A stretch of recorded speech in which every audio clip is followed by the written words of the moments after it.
Hi, it's the 3D guy.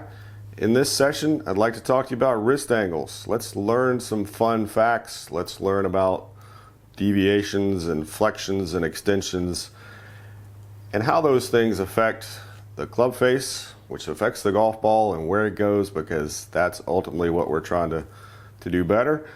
In 3D, we can take some pretty precise measurements, which is kind of difficult to do even with the best video cameras.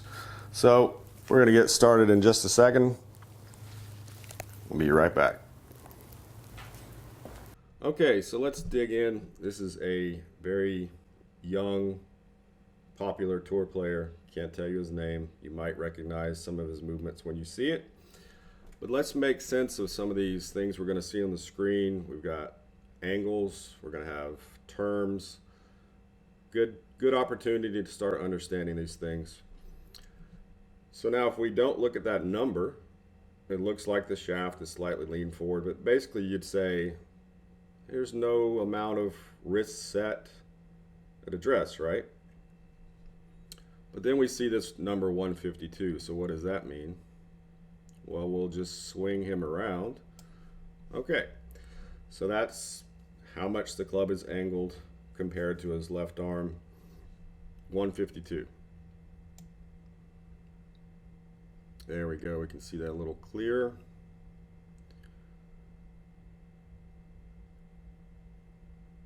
So this is actually called lead wrist angle, this measurement in blue, which you might call wrist cock angle. So we'll see this player gets actually more than 90 degrees of wrist set, because there's 90. Just about 86, okay.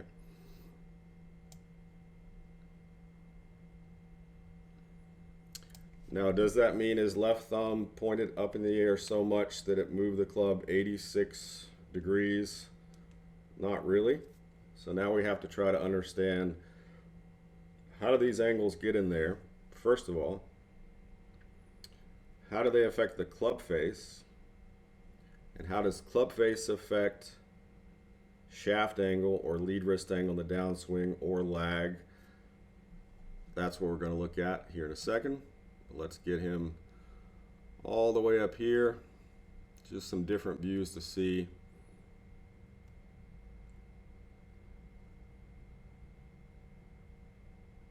Again, now we're going to see how he gets rid of that 86 degrees, gets the club face square at impact, and doesn't cast or lose a lot of speed coming down.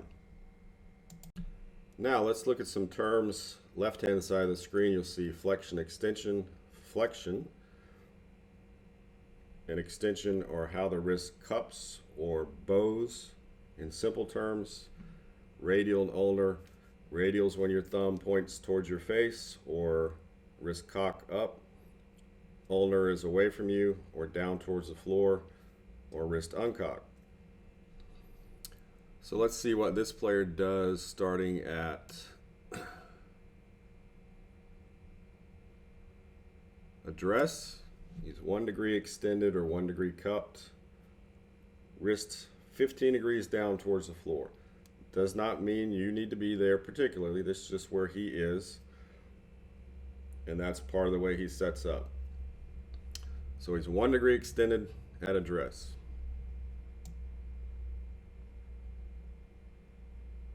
Top of swing, which is about there, he's actually going to increase to 5 cupped.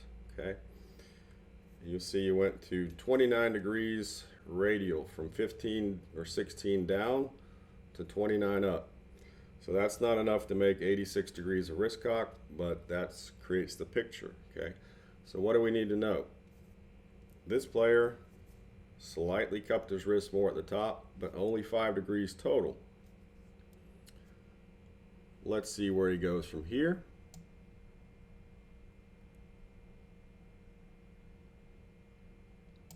So now early in the transition, he went from what? 5 extended to perfectly flat, or 0. Now he's 5 flexed or 5 bowed. And he's about close to P6 here, or P5.5.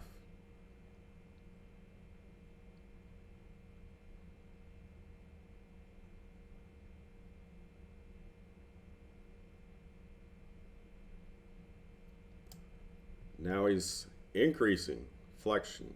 Now he's 6, 7, 8, 9, 11, 12, 13. Wow. And we're not even at impact yet. We're getting really close.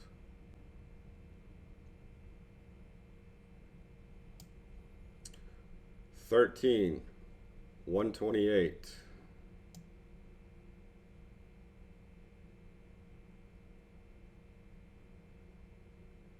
Close to impact about right here. Okay. Wow, 15 degrees of forward flexion in that left wrist.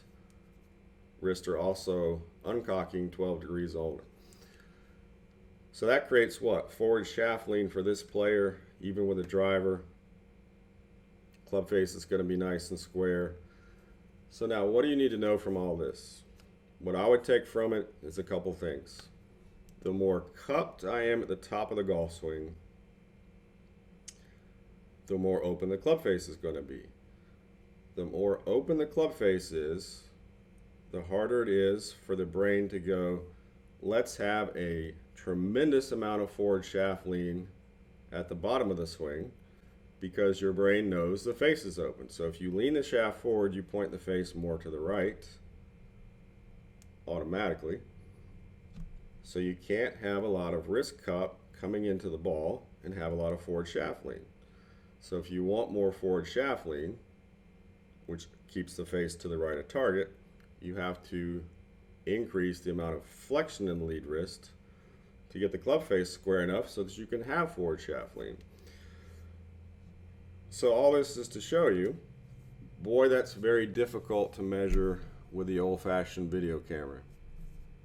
But with 3D, we can take a close look, see where a player is at, what they need to be working on, and then what we have to do is also match up the grip. Okay, so if the player doesn't want to change the grip, but we've got to manage these angles and lead wrist, get the club face more square so we can have more shaft lean. Then we have to work on the wrist angles without changing the grip. Or if the player was willing to go through a grip change, we might not have to work so hard on flexion and extension, because changing the grip could change the face angle. So hopefully you learned a few things. Not everybody does it the same, right?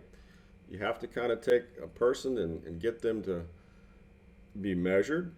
Okay, where's your grip? What's it doing to the face? What's that doing to the shaft lean? Let's either change the grip or change the angles.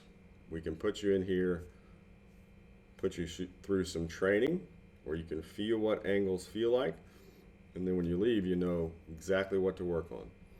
So hope you learned a few things, and any questions, let us know, okay?